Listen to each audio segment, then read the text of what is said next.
చుట్టానికి కూడా నీకు మనసు ఒప్పట్లేదా?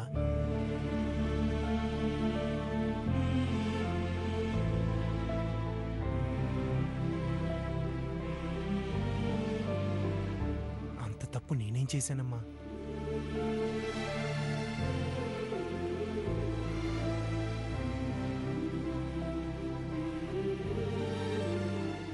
నాకు ఊహ తెలిసినప్పటి నుంచి నువ్వు ఏం చేసినా నా మంచి కొరే చేస్తావని నాకు తెలుసు.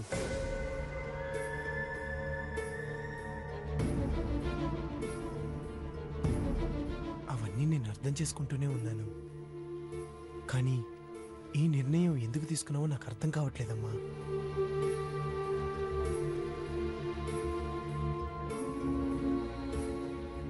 కొంపదీసి వీడు అమ్మ మనసు మార్చేసి వేరు కాపురం క్యాన్సిల్ చేస్తాడా ఏంటి? మా అత్త ఇరుక్కుంది, ఏం చెప్పేడుస్తుందో. కారణం చెప్పమ్మా. అది నీకు నాకు మంచిదని నువ్వు నమ్మితే తప్పకుండా వెళ్ళిపోతా.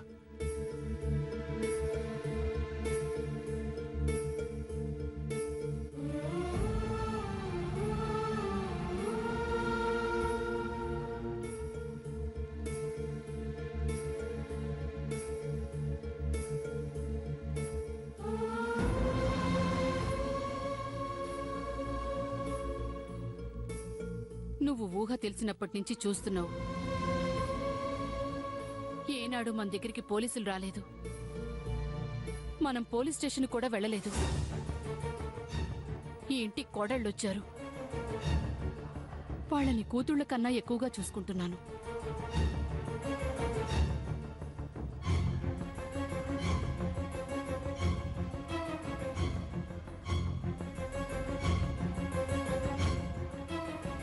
కానీ వాళ్ళని కన్నవాళ్లకి ఆ నమ్మకం లేదు. ఏం జరిగినా అత్తింటి వాళ్లే ఏదో చేశారంటున్నారు.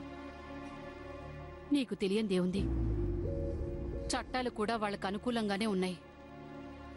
పోలీసుల దృష్టిలో ఏం చెయ్యకపోయినా నేను నేరస్తురాలిగానే కనపడుతున్నాను.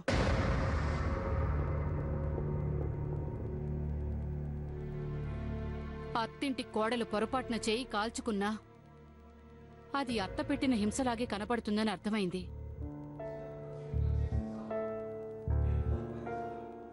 ఈ అవమానాలు నాకు అవసరమా? పోలీసులు నన్ను దోషిలా నిలదీస్తుంటే జవాబు చెప్పాల్సిన కర్మ నాకు పట్టాలా?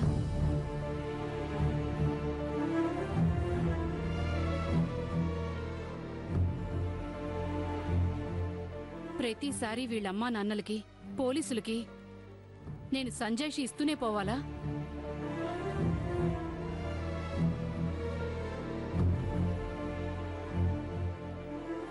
అందుకే ఈ నిర్ణయం తీసుకున్నాను.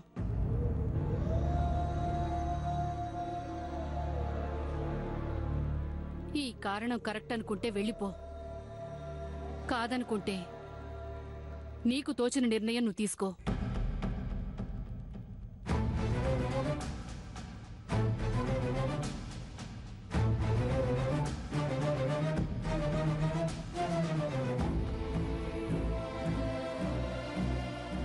పడిపోయాడు, పూర్తిగా పడిపోయాడు.